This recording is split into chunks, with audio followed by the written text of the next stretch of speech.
I don't know, our team's really dynamic, and of course we have all these kinds of stories. Some of the road trips are pretty hilarious, and when when the flight got canceled to go to Fordham this year, we ended up having like a 13-hour bus ride through the night, and the next day we got to the gym for a shoot around, and we had the shoot around, everything was fine. We went to get out of shoot around and our bus wasn't there, and we ended up finding out a little while later that it was stuck in a parking lot across campus because of the snow. A very memorable trip. We actually had a snowball fight with the Fordham student body, so that turned out interesting, but it was a good team bonding, even though the trip may have been a little tedious and long, but it was fun.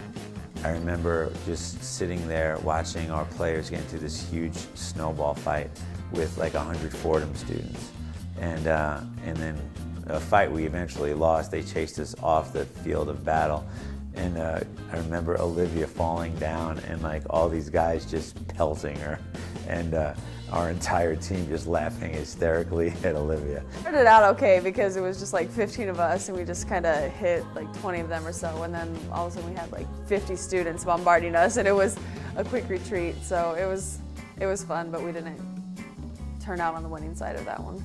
The most hilarious part was it was a few hours later and we realized we weren't going to get the bus or make dinner on time, so we just ended up eating in the Fordham Student Union, which is interesting just because I can't imagine seeing Fordham or any other team walking through our student union. I think that would be pretty funny. So, you know, it was good food, and we got in the meal we needed to and got that win. So during one of our earlier games at Miami of Ohio, it was kind of a tense game. We weren't playing that well.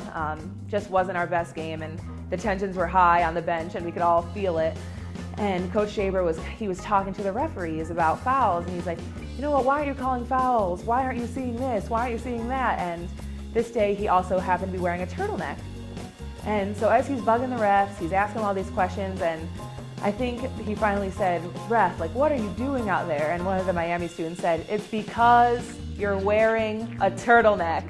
I think the other thing too that's very funny is the older I get, the more old I feel and the whiter I feel, and like our kids will be out there like dancing or rapping or something, or we'll be driving in a car and some song will come on with an explicit, you know, word or phrase, and all of a sudden like they just like get frantic, like, oh God, Coach JABIR just heard us say, you know, sing this part of the song, and it's like, I've heard it before, we're fine, it's okay.